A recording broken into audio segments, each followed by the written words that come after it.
cette table, qui n'est pas une table ronde, qui est une table carrée ou rectangulaire plutôt, a réuni donc effectivement, j'allais dire, l'ancienne génération, mais qui est encore évidemment très active, avec monsieur Jean-Jacques Becker. Mais très ancienne. Et la toute nouvelle génération, puisque nous avons deux jeunes historiens sur la Grande Guerre. Donc je vais commencer par André Loès, qui est juste ici à ma gauche, qui a publié déjà pas mal d'ouvrages, soit des ouvrages qu'il a signés en son nom propre ou participé à des ouvrages collectifs. Donc le dernier en date étant La Grande Guerre, dans la collection La Découverte. Et 14-18, le refus de la guerre, c'était votre thèse en fait, hein, qui est parue dans la collection Folio Histoire. Donc Jean-Jacques Becker, qu'on ne présente plus, qui est au milieu, éminent historien et grand spécialiste de la Grande Guerre, qui a publié évidemment de très nombreux ouvrages depuis sa thèse, et qui est aussi un des fondateurs de l'Historial de la Grande Guerre à Péronne, qu'il a dirigé pendant de nombreuses années, et qui est aussi, et nous en sommes très fiers, le président du comité scientifique du Festival de Compiègne, donc qui nous accompagne depuis 3 ans maintenant, qui est présent pratiquement tous les ans, et cette année qui était évidemment très présent depuis le début du festival. Et puis à ses côtés, donc, Emmanuel Saint-Fucien, qui a également publié À vos ordres, la relation d'autorité dans l'armée française de la Grande Guerre, qui est un ouvrage très récent, hein, qui est sorti il y a quelques mois seulement, et qui fait lui aussi, comme André Loès, partie donc de cette nouvelle génération, ces jeunes historiens qui travaillent sur cette grande guerre, sujet inépuisable s'il en est.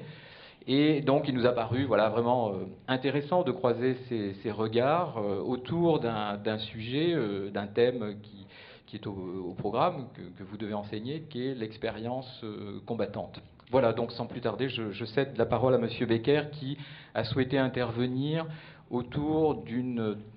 sur une question un peu de définition de ce qu'est un combattant. Merci. Ce n'est pas la première fois que je viens au mémorial de Compiègne. Ce n'est pas la première fois que j'y parle. Mais c'est toujours avec une certaine émotion, parce qu'il se trouve qu'un de mes oncles par alliance se trouve inscrit dans la liste des noms. Il a été déporté en 1942.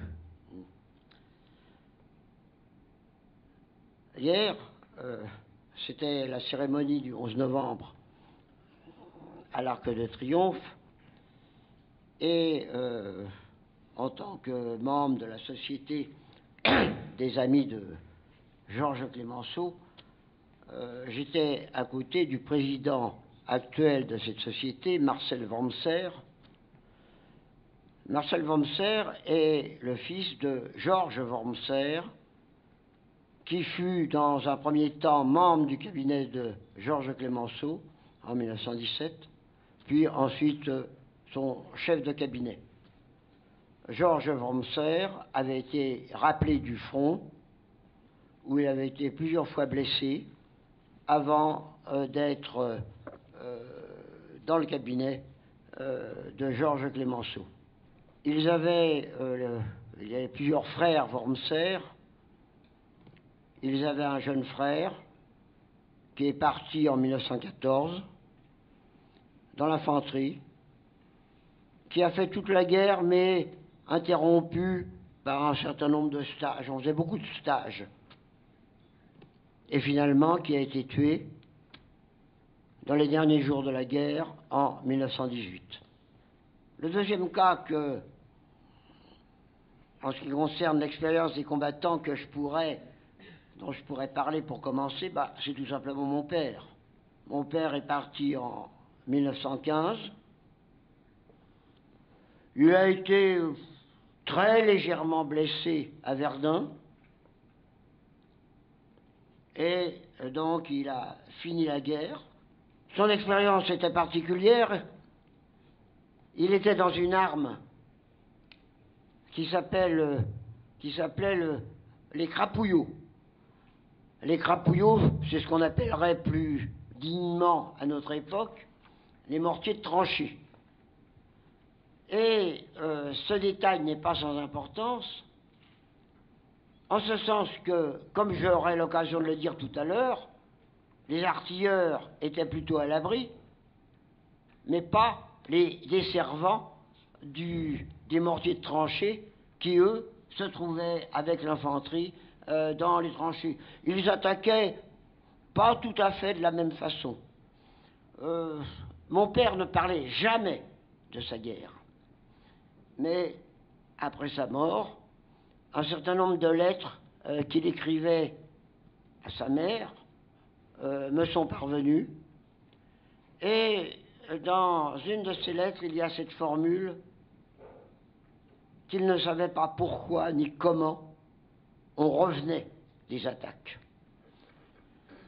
Voilà 2 expériences de guerre, si vous voulez. Tout cela pour dire qu'il n'y a pas une expérience de guerre, qu'il y a une multitude d'expériences de guerre, qu'en réalité, il y a presque autant d'expériences de guerre que de combattants. Il y en a très peu qui finalement ont eu exactement le même parcours. Alors bien entendu, les quelques mots que je vais dire maintenant sont extrêmement schématiques. Je vais essayer de déterminer un certain nombre de catégories. Alors, après la guerre, tous les combattants sont devenus des anciens combattants. Mais parmi ces anciens combattants, leur parcours de guerre, leur expérience de guerre était d'une extrême diversité. Il y avait d'abord la grande différence suivant l'arme. Quand j'ai fait moi-même mon service militaire, il y a déjà bien longtemps, mais enfin, longtemps encore, longtemps aussi après la Grande Guerre, eh bien, on nous distribuait des brochures pour nous mettre, c'était à Saint-Mexan, pour nous mettre, comment dirais-je, en condition, hein, puisque c'était une école d'infanterie à l'époque, que tout de même, pendant les dernières guerres, c'est l'infanterie qui avait eu 90% des pertes. Alors, c'était vrai. Et pendant la Grande Guerre, c'est l'infanterie qui a connu l'expérience combattante la plus traumatisante, c'est-à-dire celle, non pas comme on dit souvent, de tenir dans les tranchées. Je ne dis pas que c'était agréable d'être dans les tranchées, mais c'est l'infanterie qui faisait ces attaques dont on se demande effectivement pourquoi certains revenaient. Donc il est évident que l'expérience combattante des fantassins est très différente de celle des autres armes. D'autres armes étaient extrêmement importantes du point de vue militaire. L'artillerie, de plus en plus importante. Les transports, de plus en plus importants. Mais s'ils pouvaient avoir des conditions de vie difficiles, le risque d'être tué ou blessé était évidemment infiniment moins grand. Il en est de même de tous les services de ravitaillement indispensables. Je dirais même que les ouvriers des usines d'armement qui ont joué un rôle essentiel, mais évidemment, leur vie n'était pas en danger. La différence des expériences combattantes est liée aussi à la profession. L'immense majorité des soldats ont été des civils appelés à la guerre par la mobilisation générale. Par rapport à eux, les militaires de carrière sont en fait très peu nombreux. Pour l'essentiel, ce sont des sous-officiers et des officiers. Eh bien, leur expérience de ces militaires de carrière est également différente. assez curieusement, vous pourriez dire, bien des militaires ne doivent pas être surpris par la guerre, c'est leur métier. Mais la plupart de ces militaires, sauf ceux qui avaient servi aux colonies, et encore, ce n'était pas du tout le même type de guerre, eh bien, ces officiers ou sous-officiers ignoraient tout de la guerre véritable. Il n'y a aucune comparaison entre faire la guerre et participer à des manœuvres. Et en fait, c'est une des choses originales que des soldats qui ne connaissaient, qui évidemment n'avaient jamais fait la guerre, étaient conduits par des officiers et des sous-officiers qui, eux non plus, n'avaient jamais fait la guerre. Donc, c'est une constatation un peu paradoxale. J'ajouterai un paradoxe supplémentaire. Qui c'est qui composait les états-majors, depuis les états-majors de division jusqu'au grand quartier général? C'était plutôt des officiers de carrière.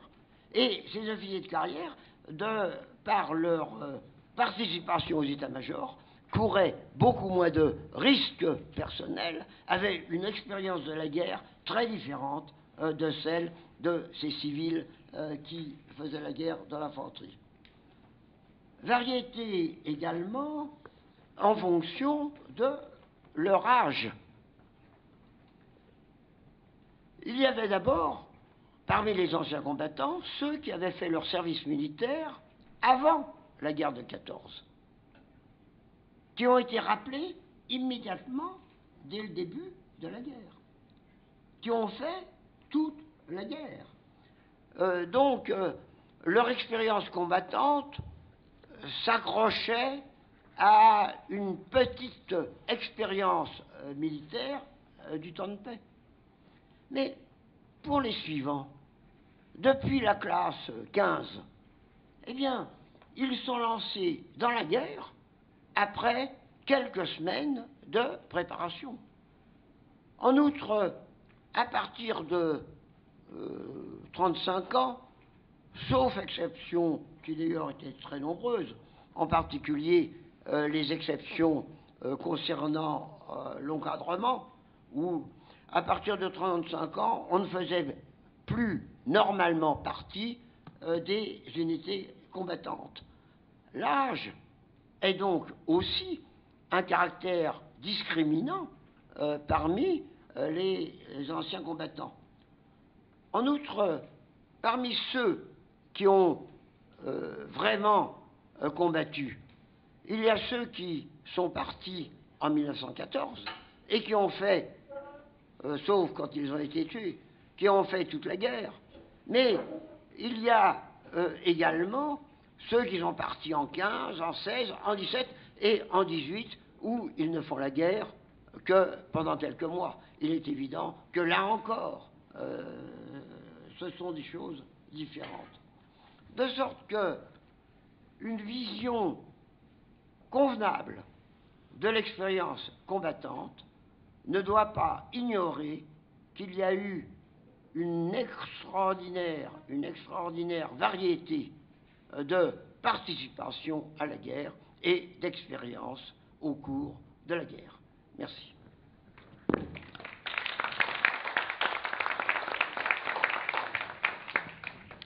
Merci, Monsieur Becker, pour cette première tentative d'exploration de cette notion. Je pense que nous reviendrons dans le cadre de la discussion sur un certain nombre de points que vous avez soulignés. Et je donne la parole immédiatement donc à André Loès qui va prolonger cette réflexion. Merci, et merci donc à Laurent Verret, aux organisateurs de m'avoir invité et permis de parler ce matin. Moi, je prolongerai directement ce que vient de dire Jean-Jacques Becker, très justement sur la diversité des expériences combattantes, en ajoutant qu'on pourrait encore la complexifier, d'abord en tenant compte évidemment des expériences françaises et étrangères, parce que là on est resté dans un cadre français, c'est souvent celui qu'on est un petit peu contraint d'adopter dans l'enseignement, parce qu'on ne peut pas tout raconter, donc c'est le plus familier, c'est le plus simple à manipuler, mais évidemment l'expérience de conscrits français n'est pas la même que celle de volontaires notamment britanniques. Ça, ce serait une première chose. Et puis même dans l'armée française, il faudrait ajouter les soldats coloniaux qui ont encore une expérience tout à fait différente, avec des conditions de vie particulières. Les soldats noirs, on considère qu'il faut les faire hiverner au bord de la Méditerranée parce que l'hiver, ils ne tiendront pas dans les tranchées. En même temps, lors des grandes attaques, parfois, on peut considérer que finalement, ils sont une troupe qu'on va utiliser avec plus d'allant. Enfin bon, il y aurait toutes ces dimensions à rajouter. Moi, je voudrais insister un petit peu dans une direction complémentaire, qui serait celle des identités de ces combattants. Qui sont-ils? On a dit très justement, ce sont des civils. Eh bien, est-ce qu'on peut savoir d'où viennent dans le civil ces soldats? Moi, c'est une question que je me suis posée parce que finalement, on n'y trouve pas de réponse évidente. On a souvent l'habitude de dire la France est une armée de paysans. En réalité, les choses sont un petit peu plus complexes, notamment parce que, d'abord, le monde paysan lui-même, il représente 40% de la population active, le recensement de 1911, c'est cet ordre de grandeur, mais en réalité, il est lui-même très diversifié, les types d'exploitation agricole, les métiers dans le monde rural, vous avez des gens qui sont du monde rural, mais qui sont artisans, meuniers, forgerons, etc., et souvent les englobe un petit peu tous en tant que paysans, ce qui ne fait pas justice de cette diversité. Mais à côté de ça, on trouve aussi des gens qui sont domestiques, des gens qui sont petits employés et beaucoup de travailleurs manuels, avec la nuance que les travailleurs manuels très qualifiés, ceux de l'industrie, soit sont restés à l'arrière dans les usines de guerre, ou ont été rappelés dans les usines de guerre après quelques mois de conflit, soit leurs compétences techniques vont servir dans ces armes différentes dont parlait Jean-Jacques Becker, c'est-à-dire l'artillerie. Effectivement, pour servir les canons ou pour être soldat du génie, il vaut mieux avoir une formation manuelle technicienne, ce que n'aura pas un domestique agricole, un journalier, un berger, etc., etc. Donc, il y a ces dimensions à prendre en compte, mais qui m'amènent à dire une chose, c'est que globalement, dans les tranchées, globalement, on trouve des soldats issus du monde social le plus dominé. C'est-à-dire que moins on est qualifié, plus on est exposé au feu. Et c'est parfois ça qui a été ensuite déformé un petit peu dans les mémoires lorsque certaines régions ont voulu dire on a mis les Bretons au feu, on a voulu sacrifier telle ou telle population. En réalité, on se rend compte que c'est moins l'approche régionale qui fait sens ici que l'approche par les métiers et les qualifications d'origine. C'est ça qui est le plus important. Donc, des soldats issus d'un monde social globalement dominé. Donc, ils ont cette identité de civil et ils vont transporter avec eux durant tout le conflit cette identité civile et continuer à s'informer dans leurs lettres de comment fonctionne l'éducation des enfants, l'exploitation agricole, les nouvelles, le prix du pain au pays, etc., etc. Mais à côté de ça, moi, j'aimerais rajouter des dimensions supplémentaires pour finalement prendre toute la mesure de la complexité de qui étaient ces combattants. Ils sont des civils et ils sont en même temps des militaires. Des militaires, c'est-à-dire qu'ils sont maintenant, ils font partie d'une institution avec des règles, avec, on en parlera peut-être tout à l'heure, un code de justice militaire, avec un uniforme, avec un certain nombre d'obligations. La première étant évidemment la présence en ligne, la présence au feu, la présence dans les tranchées, la montée à l'assaut lorsque c'est ordonné. Des militaires soumis à des normes, pas toujours agréables. À partir de 1915, le courrier peut être ouvert. Alors, c'est pas systématique, il ne faut pas imaginer un censeur derrière chaque soldat, mais en tout cas, on sait que son courrier n'est plus libre, on n'est plus tout à fait le citoyen muni de ses droits, on est aussi un militaire soumis à des devoirs, et des devoirs qui peuvent être extrêmement stricts. Mais à côté de ce militaire, on est aussi resté un citoyen. Et donc, toute l'ambiguïté est là, c'est que des soldats mobilisés en France, et là je parle bien évidemment du cas français qui est très différent de celui de la Russie, où la citoyenneté serait très discutable, mais dans le cas français, on a bien des citoyens qui, dans le même temps où ils sont soumis aux obligations en tant que soldats, réclament aussi leurs droits en tant que citoyens. On le voit très bien dans le dossier des permissions, qui a été très bien étudié par une collègue, Emmanuelle Cronier, dans sa thèse, qui montre comment, au cours de l'année 14, 15, et puis milieu 15, début 16, la question des permissions devient un sujet d'affrontement majeur, parce que les citoyens français sous l'uniforme disent « nous avons aussi le droit de revoir nos familles », une fois tous les 6 mois, une fois tous les 4 mois, c'est ça qui finira par être codifié. Et donc, on veut se faire entendre par différents moyens. Alors ça peut être, on écrit aux journaux, on écrit à ses députés, très important avant et pendant la guerre, écrire à son maire, écrire à son député, demander, c'est un scandale, je suis au feu depuis 8 mois maintenant, je n'ai pas eu permission, je n'ai pas vu mes enfants, etc. Tous ces réseaux citoyens, toutes ces pratiques citoyennes sont aussi réactivées pendant la guerre. Et donc, réduire les soldats de 14-18 uniquement aux militaires sous l'uniforme, finalement, ça passe aussi à côté d'une partie de leur identité. Donc j'ai dit des civils, des citoyens, des militaires, puis dernière identité fondamentale, des combattants. Alors là, avec une nuance un petit peu par rapport au mot militaire, militaire au sens on appartient à cette institution, on est soumis à ses règles, des combattants, ce sont des gens qui acquièrent des savoir-faire combattants. Qui, au feu, vont faire l'expérience du combat, de la tranchée, vont faire toute une série d'apprentissages extrêmement difficile. Alors, ça passe par des choses physiques, sensorielles. On apprend où est-ce qu'il faut se baisser lorsqu'on est dans telle ou telle tranchée, parce que c'est un peu moins bien protégé, et donc il faut éviter de prendre une balle des tireurs adverses. On apprend le bruit des obus, qui fait que, eh bien, on sait très bien que ça, c'est un percutant ou un fusant, que c'est du 120 ou du 77 allemand, et donc on sait que ça n'aura pas le même effet, ou alors que c'est l'artillerie de tranchée dont parlait Jean-Jacques Becker, les fameux Minenwerfer, qui vont éclater. Mais alors ceux-là, ça va encore, parce qu'on peut les voir tomber. Ils ont une courbe très haute, et donc globalement, on peut les voir tomber, on peut à peu près arriver à s'en protéger, en tout cas c'est ce que racontent certains témoins. Donc ce type d'apprentissage, évidemment très difficile, mais qu'il faut impérativement faire si on veut avoir une chance de survivre au feu. Puis tous les apprentissages qui concernent l'uniforme et les situations de combat, dont peut-être on reparlera. Et puis à côté de ces apprentissages, l'identité combattante, c'est la ténacité combattante. C'est une des grandes énigmes, évidemment, sur laquelle les historiens ont beaucoup travaillé, beaucoup discuté aussi, parfois avec des désaccords. Qu'est-ce qui les a fait tenir? Comment ont-ils tenu? Il me semble qu'il y a des explications d'ordre sociologique qu'on peut avancer. C'est la société des tranchées, à mon sens, qui fait avant tout tenir les combattants. Le fait qu'on est dans une petite société d'abord qui reproduit en partie les sociabilités de l'arrière, c'est-à-dire que on fait son travail aux tranchées comme on faisait son travail dans le civil, on fait son devoir comme on a appris à faire son devoir à l'école. Donc il y a cette imprégnation par des valeurs fondatrices dans la société française qui sont le devoir, le courage viril, extrêmement important, faire son devoir sous le regard des autres, ne pas flancher, être un homme. Il y a une magnifique histoire de la virilité qui vient de paraître, je ne sais plus quel est l'éditeur, en tout cas Alain Corbin et Georges Vigarello ont dirigé cette histoire en 3 volumes. On est en plein dans cette thématique. Il faut être un homme et au tranché, au front, montrer qu'on a du courage, et donc lorsque tout le monde part à l'attaque, le coup de sifflet retentit, c'est pas imaginable de ne pas y aller. En tout cas, certains peuvent flancher, mais le fait général, c'est qu'il faut faire ce qu'il faut pour prouver qu'on est bien un combattant, qu'on est bien un homme. Donc il y a ce type de regard-là, et puis il y a aussi les liens de camaraderie très intenses. Alors qu'il ne faut pas idéaliser, parce que souvent, notamment après la guerre, les anciens combattants ont eu tendance à dire unis comme au front, ce monde merveilleux de la camaraderie, alors que la vie politique des années 20, des années 30 est tellement délétère, est tellement désunie, etc. Nous sommes divisés alors que nous étions unis. Bon, c'est sans doute un peu plus complexe. Il y a aussi au front, et Emmanuel pourra en parler très bien, parce qu'il a étudié ces questions de vie quotidienne finalement à travers la justice. Il y a aussi des vols, il y a aussi des jalousies, il y a aussi des bagarres, il y a aussi toute une sociabilité banale de gens qui vivent ensemble dans le confinement, et avec parfois des tensions. Mais il y a quand même des liens sociaux très forts qui permettent de tenir, en particulier lorsqu'on retrouve aux tranchées, lorsqu'on retrouve au front des gens qu'on a connus dans le civil. Et très souvent dans les témoignages combattants, on retrouvera dans les lettres quelqu'un qui écrit à ses parents et qui dit tu sais quoi, j'ai retrouvé le fils du charcutier, j'ai retrouvé un tel avec qui j'étais à l'école, il est dans le régiment d'à côté, on a dîné ensemble un soir, on a fait une petite popote, on a discuté du pays, etc. Et donc ce type de lien-là, soit qu'on invente aux tranchées parce qu'on fait des rencontres, soit qui sont réactivés parce qu'on retrouve des gens d'un univers social précédent, c'est fondamental, évidemment, pour assurer cette ténacité et pour faire en sorte de tenir dans ces conditions extrêmes. Dans cette ténacité, ce qu'il explique, il y a aussi tout ce que l'historien François Cochet a surnommé, et le terme n'est pas inexact, les béquilles du combattant.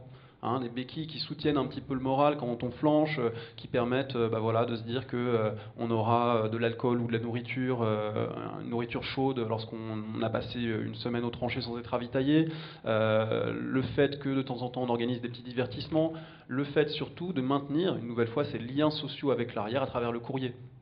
On sait que lorsque on est dans un moment très difficile de la guerre, mais que quand même le vaguemestre, c'est-à-dire celui qui est chargé d'amener les lettres, parvient à apporter des courriers de l'arrière et qu'on reçoit tout d'un coup des nouvelles de la famille, évidemment ça soutient. Donc toujours cette idée des liens sociaux très forts qui permettent de tenir.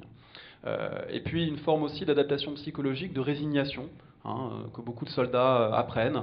Dans tous les témoignages, on retrouve des passages où ils expliquent qu'ils deviennent indifférents. Alors c'est pas une indifférence de fond, je pense qu'il ne faut pas imaginer des gens qui reviennent ensuite de la guerre. On en reparlera peut-être d'ailleurs tout à l'heure avec le cas de Capitaine Conan, parce que c'est une des questions que pose ce film et que pose une des dernières scènes du film, finalement, de quelqu'un qui revient de la guerre, qui a été abruti, qui a été rendu insensible à tout par son expérience. Je pense qu'il ne faudrait peut-être pas la généraliser, parce que beaucoup de gens ont repris ensuite une vie normale, y compris des gens qui sont devenus qui ont continué leur carrière d'historien. Je pense à Pierre Renouvin, qui faisait ses cours à la Sorbonne avec une manche agrafée parce qu'il avait perdu un bras au chemin des dames. Bon, voilà, on ne peut pas dire qu'il a été rendu abruti par la guerre, ce serait tout à fait évidemment inexact. Mais ce qui est sûr, c'est que sur le moment, beaucoup de gens sont obligés d'adopter une forme d'insensibilité.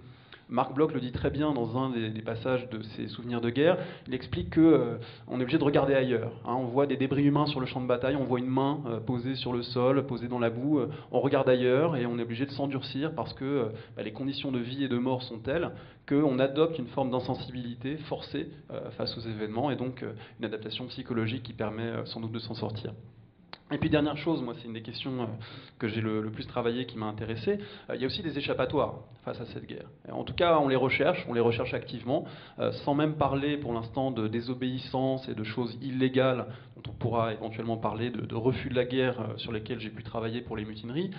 Mais avant même cela, il y a des échappatoires qui ont une forme tout à fait légale, c'est-à-dire que énormément de soldats affectés à l'infanterie vont, comme Jean-Jacques Becker y a fait allusion tout à l'heure, chercher, pourquoi pas, à passer dans la marine, ou à passer dans l'artillerie, ou en tout cas à trouver ce que tout le monde appelle un filon. Le filon, c'est l'affectation plus tranquille, qui fait que, j'ai appris qu'à l'état-major, on avait besoin d'un chauffeur, j'ai appris qu'on avait besoin d'un planton pour faire surveiller comme ça l'état-major. J'ai appris qu'on a besoin d'un traducteur, le grand critique des livres de guerre Jean Norton-Cru, qui ensuite écrira le monumental livre Témoin. Il est combattant jusqu'en 1917, et puis printemps 17, il a déployé beaucoup d'énergie. Il a demandé à sa sœur, qui est restée à l'arrière, de faire reconnaître ses diplômes, faire certifier conforme ses diplômes d'anglais, parce qu'il veut être traducteur auprès de l'armée anglaise. Et effectivement, quand il devient traducteur, là tout d'un coup c'est beaucoup plus abrité, il est plus au feu. Et donc ce type de stratégie-là, énormément de soldats vont tenter de les déployer pour effectivement échapper, mais échapper de manière honorable à la guerre. Parce qu'on est toujours dans ce dilemme dont je parlais tout à l'heure, il faut faire son devoir. C'est pas envisageable dans la société française de 14-8 de ne pas faire son devoir, pour toutes sortes de raisons sur lesquelles on pourra revenir. Le devoir, c'est la valeur structurante, fondatrice, le devoir et le courage. Donc, comment on fait pour échapper à la guerre tout en faisant son devoir? On trouve finalement une affectation toujours militaire, on est toujours sous l'uniforme, on ne peut pas être accusé de déserter, mais on est un petit peu plus exposé. Alors la solution idéale pour ça, sans doute, c'est la bonne blessure. Parce que la bonne blessure, c'est lorsque, par exemple, on a pris une balle dans le bras, on a pris une balle dans la jambe, mais pas sur une artère, pas qui brise l'os, donc rien qui invalide complètement pour la suite de sa vie, mais suffisamment pour passer 3 mois à l'hôpital, puis éventuellement 1 an de rééducation, pas trop longtemps, parce que l'armée, quand même, cherche à réemployer assez rapidement les gens qui ont été blessés, ça a été dit tout à l'heure, avec des blessures plus ou moins légères, on retourne au front, mais malgré tout, le moment de la blessure permet de s'évader quelques instants de l'univers du front, et c'est pas rare de lire dans les témoignages des combattants, un tel est blessé, il a de la veine. Alors qu'on pourrait s'imaginer, il est blessé, le pauvre. Il a de la veine parce que, il a fait la preuve de son courage, la blessure, on ne peut pas imaginer une meilleure preuve qu'on a fait son devoir, et 2, on va passer quand même quelques mois loin des tranchées, donc finalement, ça représente peut-être l'échappatoire idéal. Et puis à côté de ça, il y a aussi des formes un petit peu moins acceptables d'échappatoire, qui sont des moments de désobéissance, qui ont pu être à certaines périodes relativement tolérés par l'armée, qui peut fermer les yeux, par exemple quand les soldats sont en permission, reviennent un petit peu en retard de permission. Après tout, est-ce que ça vaut la peine de monter une affaire, de faire un procès en conseil de guerre pour ça? C'est pas certain, parce que après tout, ça fait partie des manières dont on compense les effets du feu. Par contre, il y a des moments de crise de l'obéissance et des moments de mutinerie, moi, sur lesquels je me suis penché, et qui sont des moments où tout d'un coup, il semble peut-être que la guerre va pouvoir prendre fin. Donc là, des soldats par milliers vont y participer et vont dire la guerre, vont manifester. En général, dans les formes, ils ne deviennent pas tout d'un coup, ils ne passent pas de ces civils, citoyens mobilisés à de dangereux militants révolutionnaires. La plupart, ce n'est pas le cas, mais en tout cas, font entendre une voix dissidente, différente, en disant nous avons des droits. Parmi ces droits, nous exigeons de pouvoir discuter de la paix, ou en tout cas que nos gouvernants prennent en compte nos souffrances. Nous demandons qu'on discute de cette question. Vont adresser parfois des pétitions à leurs officiers. En tout cas, là, un moment de rupture du consensus, dans un contexte bien précis, éventuellement dont on pourra reparler, et qui représente aussi une des facettes minoritaires, mais qui a existé de cette expérience combattante. Donc, je conclurai, je crois que j'arrive au terme de mon temps de parole pour l'instant, je conclurai en insistant sur la complexité, et je sais bien, pour avoir longtemps enseigné en première la Grande Guerre, à quel point le temps est limité pour faire passer cette complexité, et en même temps, je pense que s'il y a une chose à retenir, c'est justement cela, c'est peut-être que l'expérience combattante, s'il y a une chose à faire passer en tout cas à nos élèves, c'est que l'expérience combattante ne se résume pas à une facette unique, qui serait ni celle de victime, anonyme, ni celle de brutes avides de tuer par haine de l'ennemi. Non, les choses sont plus complexes, les attitudes sont complexes parce que, j'y reviens encore, les identités des soldats elles-mêmes au départ sont complexes. Merci André pour cette présentation à la fois très structurée, très synthétique et d'une très grande richesse, d'une très grande densité. Donc évidemment, il y a énormément de points, je pense, sur lesquels on pourra revenir.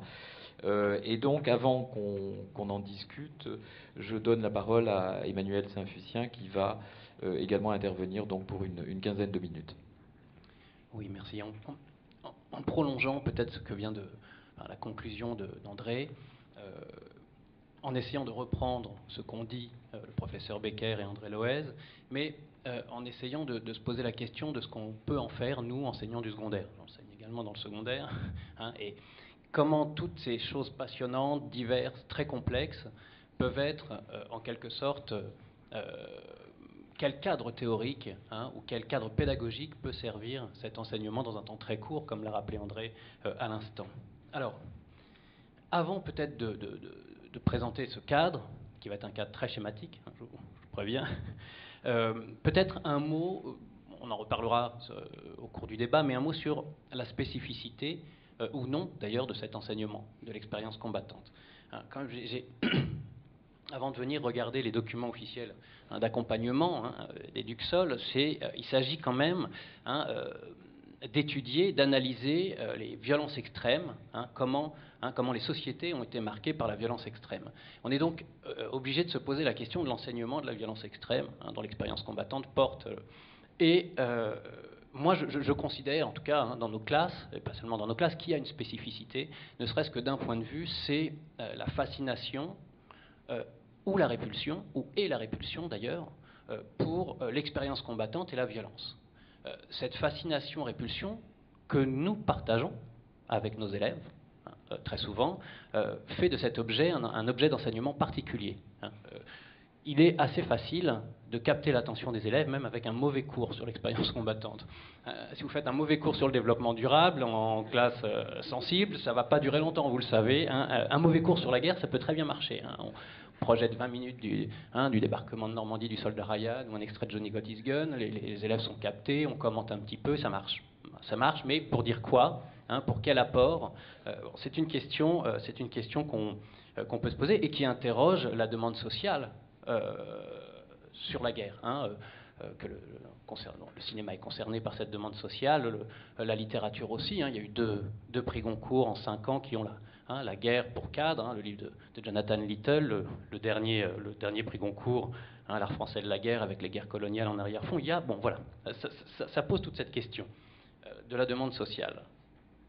Et donc, d'où l'importance, à mon avis, d'être clair dans ces pratiques pédagogiques. Je ne prétends pas l'être moi-même, c'est une interrogation permanente, mais avec le cadre dans lequel on peut enseigner et faire cet enseignement, ça me paraît important. Et ce cadre, très clairement, moi, j'ai choisi de simplifier le cadre proposé par selon moi, l'historien de l'expérience combattante, celui qui compte pour beaucoup dans l'historiographie récente de l'expérience combattante, Stéphane Audouin-Rousseau, qui propose une grille d'analyse dans le livre que je vois sur la table, là, que Laurent a, qui est Combattre, publié au Seuil, et qu'il est possible, à mon avis, en tout cas qu'il est nécessaire de connaître, soit pour s'en affranchir du reste, soit pour le relayer, soit pour le simplifier avec nos élèves.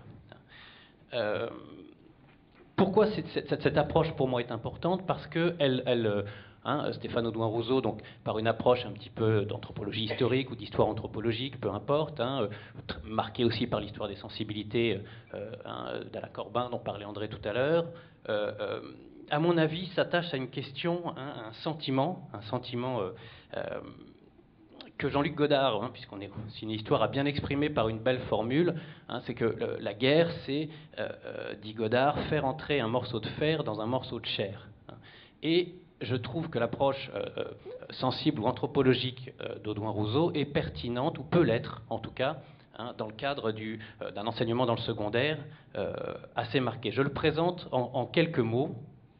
ou en tout cas je présente un cadre simplifié qui permet peut-être d'évoquer ça en première, en classe de première, et peut-être même en troisième. Moi je l'ai fait de manière très simplifiée avec une classe de troisième en zone sensible, et le cours a marché avec cette réserve que même un mauvais cours sur la guerre marche toujours. Bon, donc, Audouin-Rousseau part de 4 cercles, en gros, qu'il faudrait dessiner en même temps que je parle, mais ça va être compliqué avec le micro, donc je vous demande de faire un effort d'imagination. Il faudrait dessiner dans le coin d'un tableau un premier rond, et ce premier rond symboliserait le corps du soldat.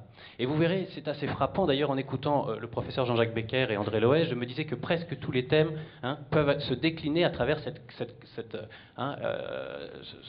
notion du corps, cette notion du corps du soldat.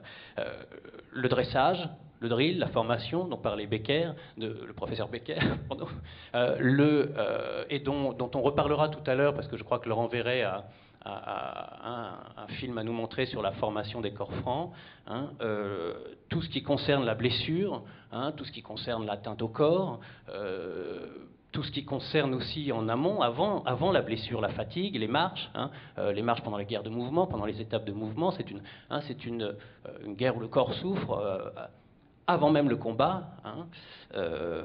Bon, vous voyez, ce serait le premier cercle. Et puis il y aurait un cercle à faire autour de ce rond, qui serait tout ce qui entoure le corps, et dont parlait aussi le professeur Becker et André Loès, tout ce qui est autour du corps, c'est-à-dire les objets, les armes, les uniformes, la spécificité des armes et de ce qu'elles disent. Dans le film de Bertrand Tavernier, du capitaine Conan, on voit les corps francs démoderniser la guerre en quelque sorte, en utilisant des frondes, des arbalètes, bon. Il y a toute cette question de ce qui entoure le corps du soldat. Ensuite, en face du tableau, peut-être en diagonale, il faudrait faire un autre cercle qui serait le corps de l'ennemi. Le corps de l'ennemi avec toute la question des souffrances infligées, toute la question de la cruauté, de la torture. Là, ici, sans doute, réfléchir aux effets faciles d'une monstration un peu brutale avec nos élèves. L'enseignement sur la Seconde Guerre mondiale ou sur la Première Guerre mondiale, on peut assez facilement obtenir une stupeur, mais il n'est pas certain que ce soit pédagogiquement intéressant. C'est à réserver pour le débat. Et aussi, dans ce corps de l'ennemi, bien sûr, intégrer la rencontre, l'échange, les trêves, toute la complexité et toute la singularité des expériences qui ont été abordées avant.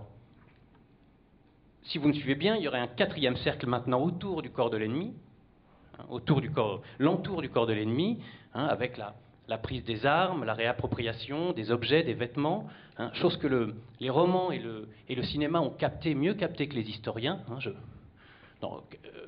Le capitaine Conan, par exemple, est très attaché à un seul objet, c'est la montre d'un officier bulgare, qu'il a pris donc, sur l'officier bulgare. La montre, objet de l'autorité, objet du contrôle du temps. Donc c'est pas, évidemment, la montre symbolise plus que l'objet lui-même. Les bottes, dans le roman de Japrisot, mis en scène par Genet, le long dimanche de fiançailles, il y a toute la question des bottes prises sur le soldat. Donc voilà, tout ce qui entoure le corps de l'ennemi. Vous avez donc 2 cercles entourés de 2 cercles. Il faudrait imaginer un carré. On referait dans le coin opposé le corps du civil. Le corps du civil ami, avec toute la question des échanges, la correspondance dont parlait André, le lien avec l'arrière, la barrière du genre, les femmes, les enfants, la question très spécifique pour 14-18 de la présence des civils sur les champs de bataille, surtout dans la première étape de la guerre des mouvements, les massacres des populations civiles belges par l'armée allemande vient en grande partie de la présence des civils. Les civils n'ont pas eu le temps d'être évacués sur les batailles de Charleroi, de Namur, de Dinan, entre le 21 et le 23 août. Les combats ont lieu, les villages sont encore occupés par les populations civiles. Dans les rues, dans les villages, on se bat, les civils sont là. Donc c'est une nouveauté de la présence des civils sur le champ de bataille. Et vous avez deviné, probablement, le 6e cercle, l'entour du corps du civil. Ce qui entoure le corps du civil. Alors tout ce qui touche au bombardement, aux maisons, aux ruines, à la question des récoltes, à la question très intéressante du pillage, qui reste à mon avis à étudier, pas le pillage de la maison de l'ennemi, mais le pillage de la maison de son propre camp. L'armée française pille, Enfin, les soldats français pillent. Alors, il y a une polysémie du mot pillage. Le pillage, ça peut être entrer dans une maison, prendre 2 bouteilles, un pot de confiture et puis une couverture comme supplément. Est-ce que c'est du pillage? Il faut là étudier toutes les catégories du droit pour bien voir, mais il y a un réel pillage. J'ai moi personnellement étudié un des archives de la gendarmerie, pas celles de la gendarmerie, mais celles qui sont présentes au service historique de la Défense, où on voit des pillages qui s'accompagnent de souillures. On souille, on s'attaque aux meubles, on éventre les meubles, on s'attaque au linge, ce qui entoure le corps, encore une fois. Donc il y a toute cette question de ce qui entoure le corps du civil. Et le quatrième coin serait le corps du civil ennemi. Avec une problématique inversée en quelque sorte, les bombardements, le traitement des civils, le traitement des... Bon. Voilà, c'est un cadre qui peut être discuté, qui va l'être, j'imagine, dans un instant. C'est un cadre, à mon avis, assez pratique pour faire rentrer toute cette diversité dont parlait Jean-Jacques Becker au début, en effet, qui est très dur à aborder dans le cadre d'un enseignement où les minutes nous sont comptées. Voilà. Je vous remercie.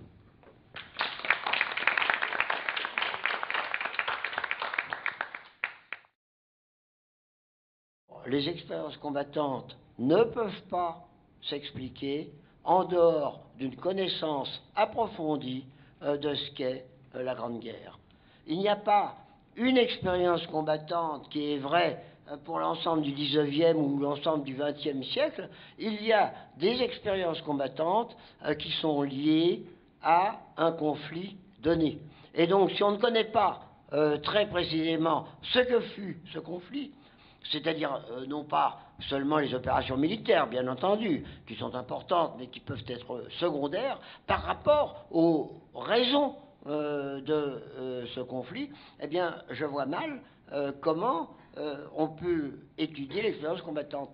Tout à l'heure, André Loès disait très justement, une des grandes questions, c'est pourquoi ont-ils tenu? Eh bien, il est évident que à cette question, on ne peut pas répondre si on n'a pas d'abord étudié de façon approfondie le cadre d'un conflit. Pourquoi les combattants de 1914, partis pour quelques semaines, ont tenu pour l'essentiel pendant 4 ans? C'est vraiment une très grande question. Alors, les réponses sont complexes. Il y a effectivement l'idée d'être un homme, mais il y a aussi l'idée tout simplement qu'on sait pourquoi on se bat, même si on est résigné. Je vais prendre un exemple que je prends souvent, qui va vous faire rire. Quand je faisais mon service militaire, je trouvais normal de faire mon service militaire. Malgré tout, quand on voyageait en camion et que j'avais horriblement froid aux pieds, eh bien, je ne peux pas dire que j'étais très content. Alors, c'est pourquoi, en ce qui concerne les questions, on peut savoir pourquoi on est là et tout de même souffrir, ne pas être content. André Loès, vous voulez prolonger cette Oui, deux, réponse? trois petits compléments. Bon, d'abord sur la question très concrète qui a été posée, au bout de combien de temps on devient finalement un soldat aguerri? Bon, il n'y a pas une réponse unique évidemment. Ce qui est sûr, c'est qu'il faut quelques semaines pour, en 15 ou en 16 ou en 17, des soldats qui sont incorporés, au bout de quelques semaines, ils peuvent se retrouver sur le front. Après, ce qui est très variable, c'est la qualité des apprentissages. Ça dépend de la personne qui les reçoit, ça dépend aussi de qui leur enseigne. Donc il y a le fait de se trouver avec des camarades qui vont apprendre les bons gestes, qui vont montrer effectivement comment se baisser, comment faire son pactage, etc.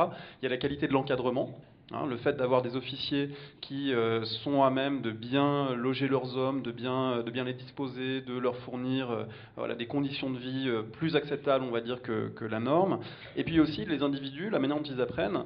Pour ça, on a souvent des témoignages très frappants, notamment des intellectuels. Parce qu'il y a eu des intellectuels qui ont fait la guerre en tant que simples soldats. Il y a un exemple célèbre, c'est celui de Robert Hertz, un jeune sociologue turkménien qui se retrouve dans l'armée, qui se porte volontaire pour être dans l'armée active et qui est tué au début 1915.